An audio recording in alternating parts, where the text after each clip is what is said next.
أما بعد فأعوذ بالله من الشيطان الرجيم بسم الله الرحمن الرحيم شهر رمضان الذي أنزل فيه القرآن هدى للناس وبينات من الهدى والفرقان سبحان ربك رب العزة عما يصفون وسلام على المرسلين والحمد لله رب العالمين اللهم صل على سيدنا محمد وعلى آل سيدنا محمد وبارك وسلم اللهم صل على سيدنا محمد وعلى آل سيدنا محمد وبارك وسلم شهر رمضان الذي انزل فيه القرآن رمضان المبارک کا مہینہ یہ وہ مہینہ ہے جس میں قرآن پاک نازل کیا گیا۔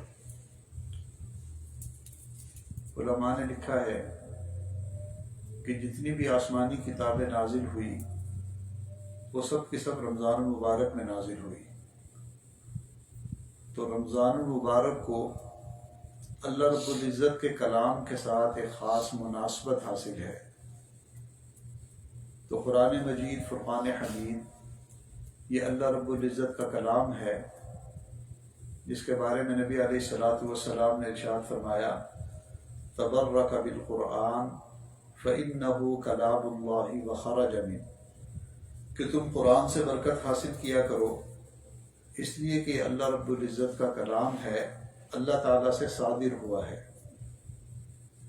تو رمضان المبارک اور قرآن یہ دونوں برکت والی چیزیں ہیں۔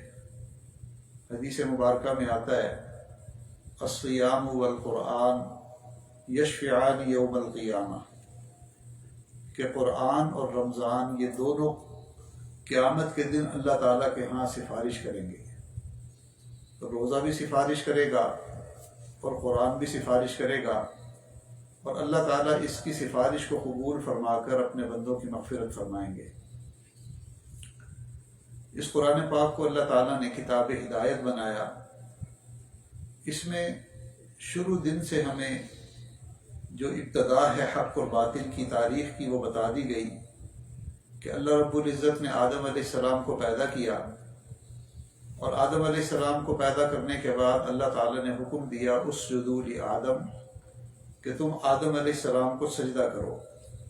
یہ حکم فرشتوں کو دیا گیا، فسجدوا الا ابلیس، سب فرشتے سجدے میں چلے گئے مگر ابلیس شیطان وہ نہ گیا، کھڑا رہا۔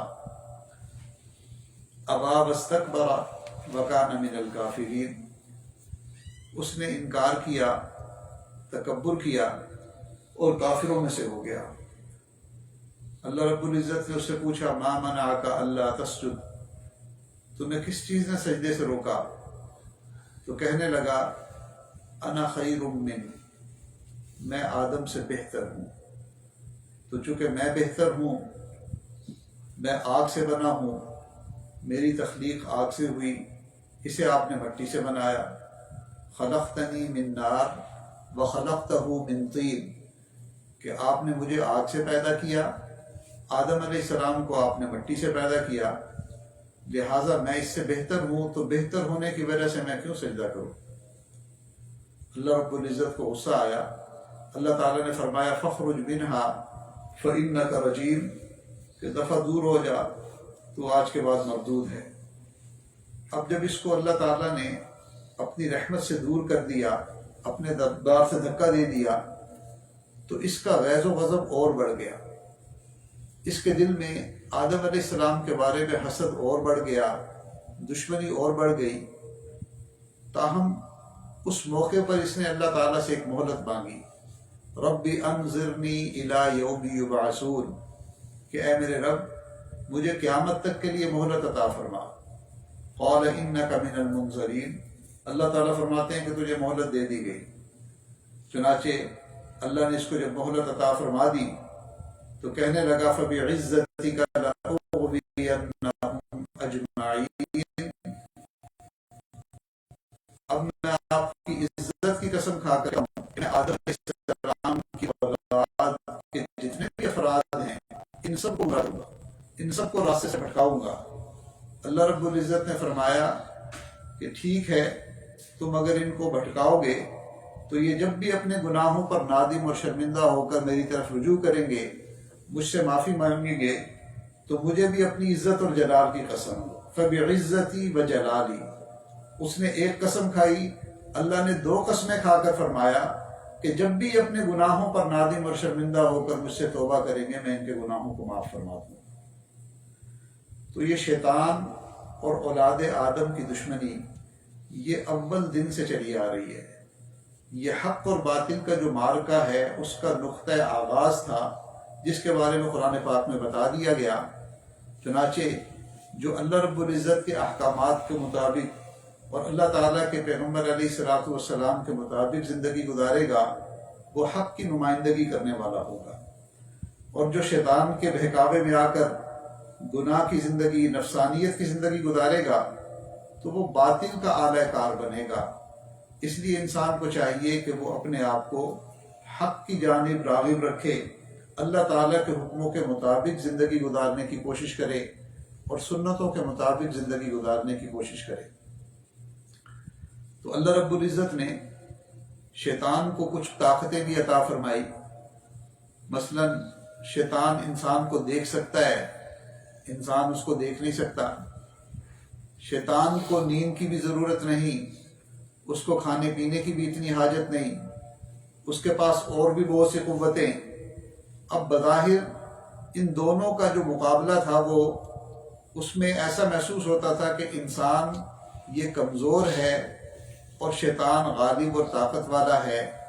تو اللہ رب العزت نے آدم علیہ السلام کو تسلی دی کہ اگر بالفرض یہ آپ کی اولاد کو گناہ کی طرف مائل بھی کرے گا اور ان سے گناہ کا ارتکاب کروا بھی دے گا تو میں ہر توبہ کرنے والے کی توبہ کو قبول کر لوں گا، ہر گناہ کی معافی مانگنے والے کے گناہ کو معاف کر دوں گا۔ چنانچہ اللہ رب العزت نے ایمان والوں کو شیطان کا تعارف بھی کروایا، بتا دیا ان الشیطان لکم عدو، کہ یہ شیطان تمہارا دشمن ہے، فاتخذوہ عدوا، تمہیں چاہیے کہ تم اسے دشمن بنا کر رکھو۔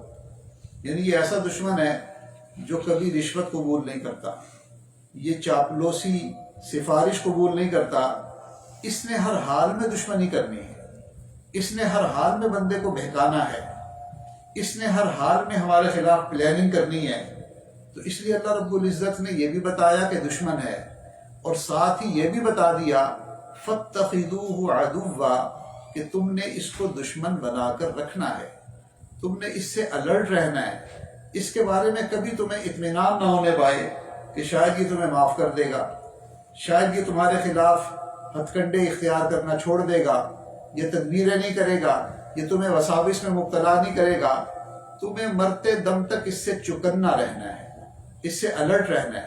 فاتخذوہ عدوا، تم اس سے دشمنی کو نبھانا، دشمن بنا کر رکھنا، تاہم تم اس کا مقابلہ خود نہیں کر سکو گے، تمہیں جب بھی اس کا مقابلہ درپیش ہو، یہ تمہیں تنگ کرنے لگے، تم میری پناہ لے لینا۔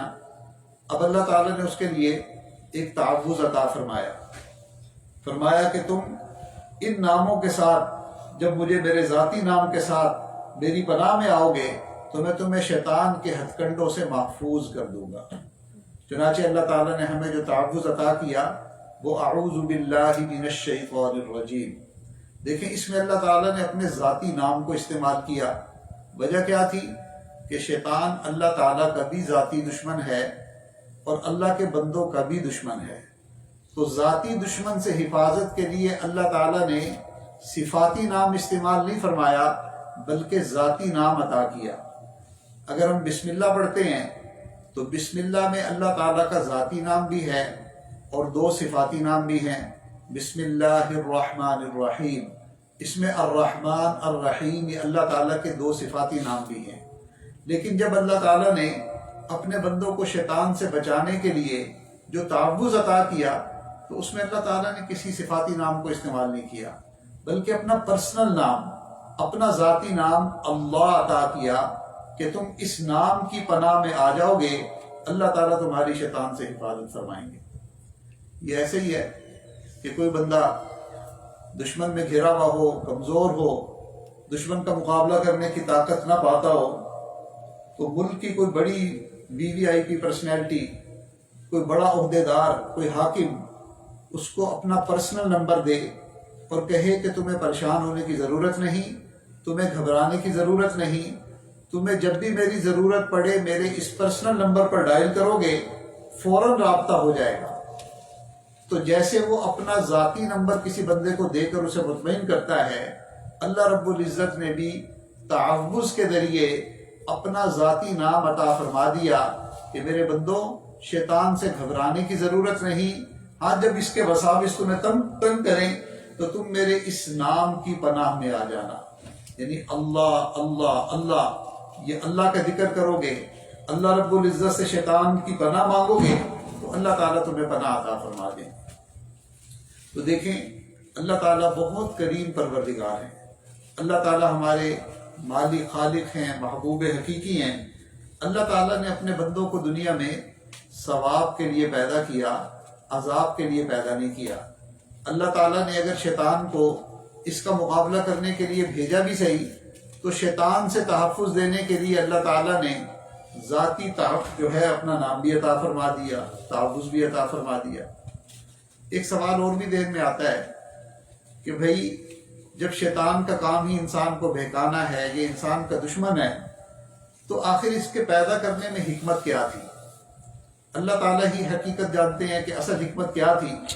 تاہم علماء نے یہ لکھا ہے کہ دیکھیں جب کسی سے کوئی غلطی ہوتی ہے، مثال کے طور پر اگر بیٹے سے کوئی غلطی ہو جائے اور بیٹا کسی غلط صحبت میں پڑھ کر گناہ کا یعنی غلطی کا ارتکاب کر بیٹھے، تو ماں کو عام طور پر دیکھا ہے کہ وہ سارا الزام اس کے دوستوں پر دھر دیتی ہے، میرا بیٹا اتنا برا نہیں تھا، میرا بیٹا ایسا نہیں تھا، یہ تو غلط دوستوں کی صحبت میں پڑھ کر خراب ہو گیا، بری صحبت کی وجہ سے اس کو یہ بری عادتیں لگ گئی، ورنہ میرا بیٹا تو اچھا تھا۔ چنانچہ اللہ تعالیٰ نے بھی شیطان کو اس لیے پیدا کیا کہ اگر بالفرض بندے سے بتقاضۂ بشریت کو غلطی ہو بھی جائے تو اللہ رب العزت شیطان کے اوپر ڈال کر اپنے بندے کو معاف فرما دے کہ یہ بندہ توبہ کر لے، سوری کر لے، اور اس کی گناہ کا وبال شیطان پہ ڈال دیں اور اللہ اس کو معاف فرما دیں۔ قرآن میں کئی جگہ پر آتا ہے من بعد ان نزغ الشیطان، حضرت یوسف علیہ السلام کے بھائیوں نے غلطی کی اور ان کے دل میں حسد تھا، لیکن یوسف علیہ السلام بھی چونکہ کریم تھے تو انہوں نے بھی بھائیوں کی پردہ پوشی کیسے کی؟ کہنے لگے کہ من بعد ان نزغ الشیطان بینی و بین اخوتی، کہ اصل میں تو ہمارے درمیان جو بھی معاملہ ہوا تھا یہ شیطان بدبخت نے یہ معاملہ خراب کیا تھا، اس نے بھائیوں کو غلط راستے پر ڈال دیا۔ اسی طرح جب آدم علیہ السلام نے شیطان کے بہکاوے میں آ کر آدم علیہ السلام اور اماں حوا نے جنت کا وہ پھل کھا لیا تو اللہ رب العزت نے بھی فرمایا کہ شیطان نے ان کو بھلا دیا، فَأَنْسَاهُمَ الشَّيْطَانُ، کہ اللہ تعالیٰ نے فرمایا کہ شیطان نے ان کو بھول میں ڈال دیا تھا۔ وجہ کیا تھی کہ اللہ نے حضرت آدم علیہ السلام نے جب اللہ تعالیٰ سے استغفار کیا روئے، ربنا ظلمنا انفسنا وَإِن لَّمْ تَغْفِرْ لَنَا وَتَرْحَمْنَا لَنَكُونَنَّ مِنَ الْخَاسِرِينَ۔ اللہ نے نہ صرف آدم علیہ السلام کی اس بھول کو، اس غلطی کو، اس اجتہادی غلطی کو نہ صرف معاف فرما دیا بلکہ اللہ تعالیٰ نے سارے کا سارا وبال ہی شیطان پر ڈال دیا۔ تو شیطان اگر نہ ہوتا پھر بندہ جو بھی گناہ کرتا تو اس کا خمیازہ اسے خود بھگتنا پڑتا، اس لیے کہ وہ گناہ اس کے نفس کی وجہ سے ہوتا، اور یہ نفس کی وجہ سے جو گناہ ہوتے ہیں یہ بہت خطرناک ہوتے ہیں، چونکہ انسان اپنے علم اور ارادے سے اپنی خواہشات نفسانی کی وجہ سے گناہ کرتا ہے تو اس پر پکڑ جلدی آتی ہے۔ اس لیے اللہ تعالیٰ نے درمیان میں شیطان کو ڈال دیا کہ چلو اگر بھول چوک کی وجہ سے گناہ کر بھی لے گا تو اس کے گناہ کو میں جلدی معاف کر دوں گا اور اس کے گناہوں کا وبال شیطان کے اوپر ڈال دوں گا۔ تو بہرحال اللہ تعالیٰ رحیم مالک ہیں، کریم مالک ہیں، اپنے بندوں کو معاف فرما کر خوش ہونے والے پروردگار ہیں۔ چنانچہ اللہ تعالیٰ نے ہمیں یہ رمضان کا مہینہ عطا کیا، یہ بڑی رحمتوں والا مہینہ ہے، بہت برکتوں والا مہینہ ہے۔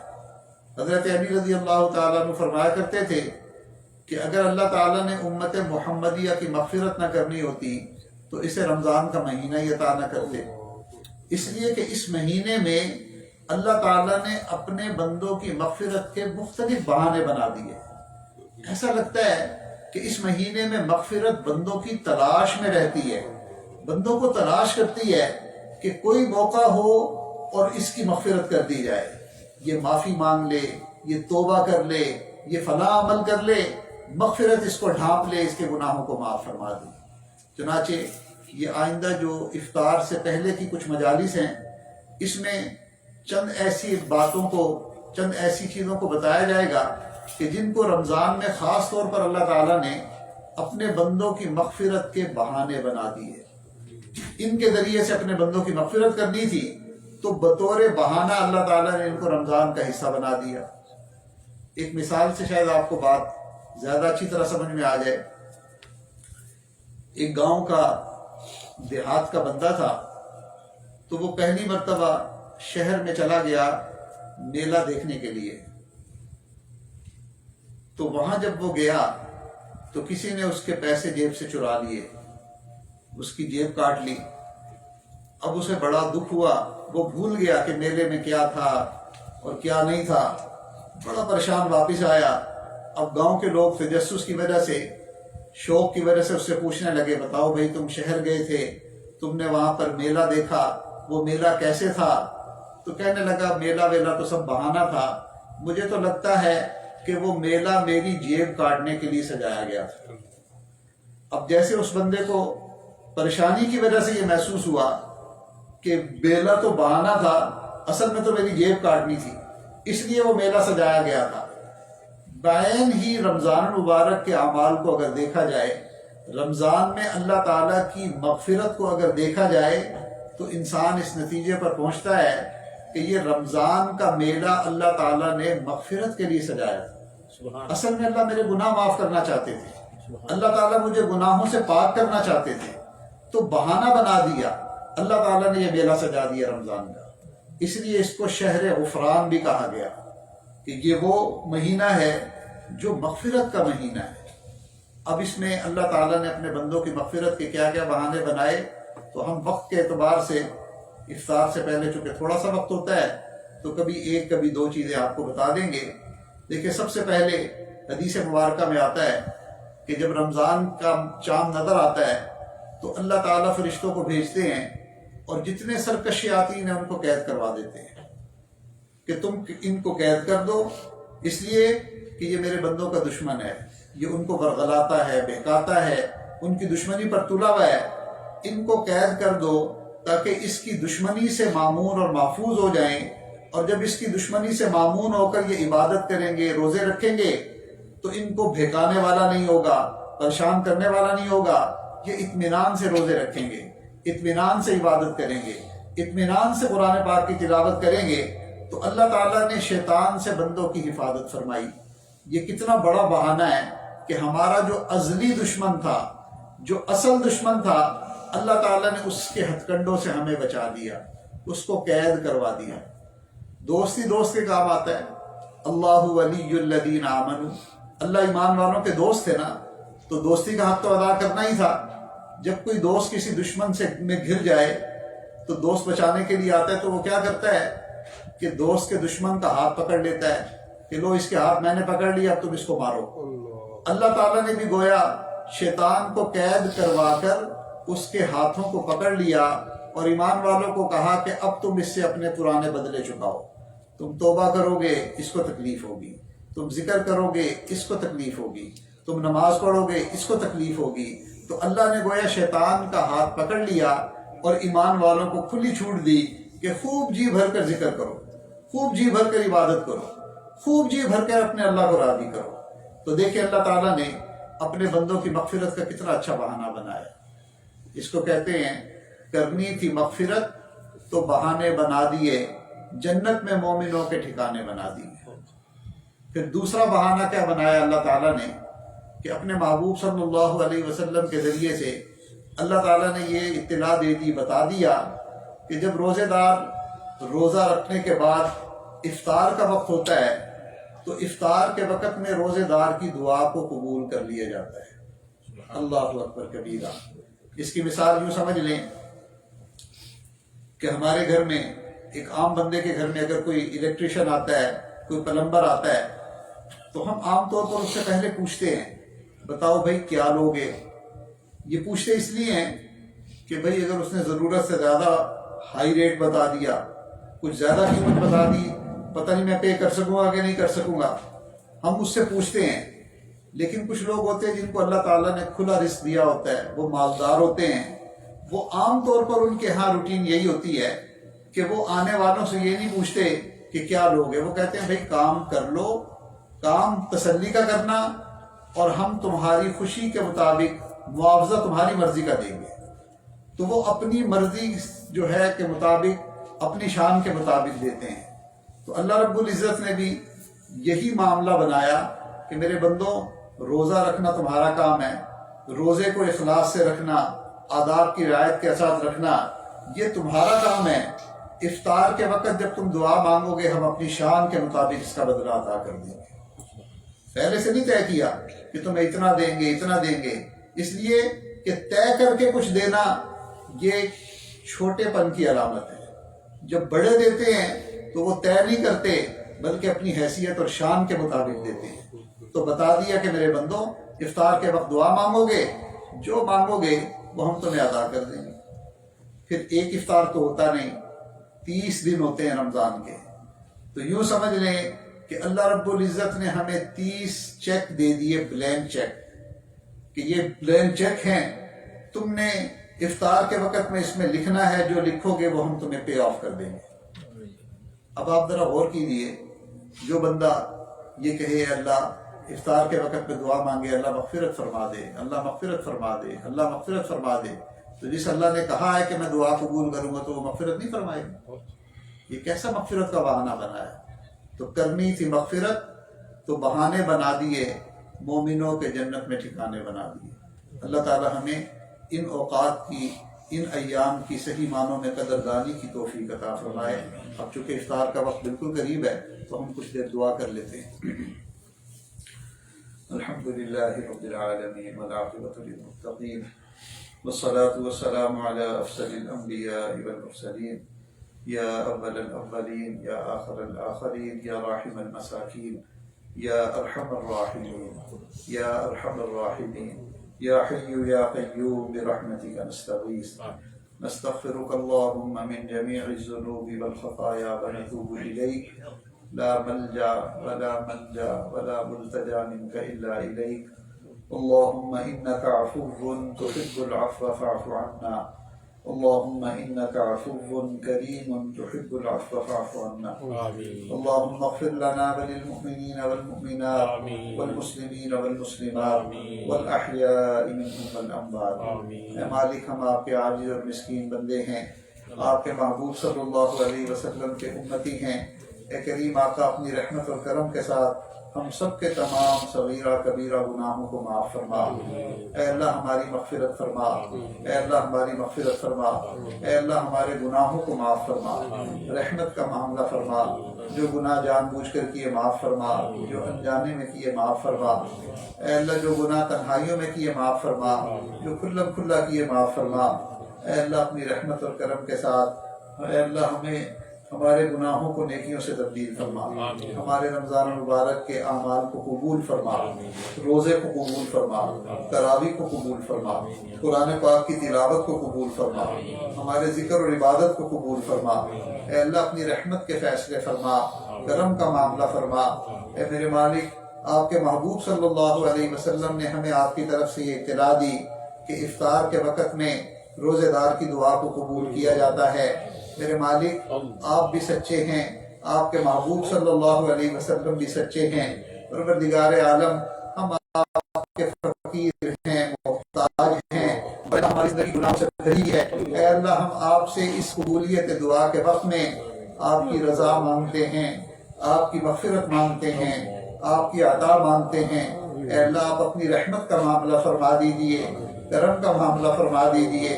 اے اللہ، اپنی رحمت اور کرم کے ساتھ ہمارے نامہ اعمال سے گناہوں کو مٹا دیجئے۔ اے اللہ، معافی کا قلم پھیر دیجئے، کرم کا معاملہ فرمائیے، رحمت کا معاملہ فرما۔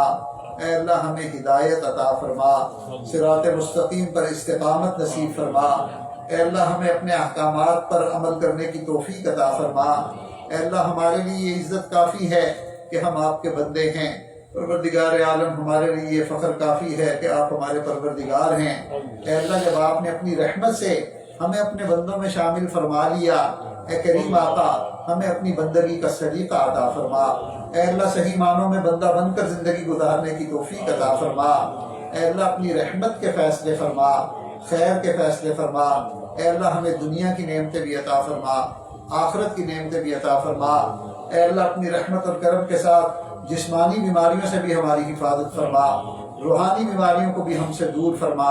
ہمارے والدین، عزیز اقارب، رشتہ دار جو بھی دنیا سے جا چکے سب کی مغفرت فرما، جن کی مغفرت آپ نے فرما دی ان کو قرب کے اعلیٰ درجات عطا فرما۔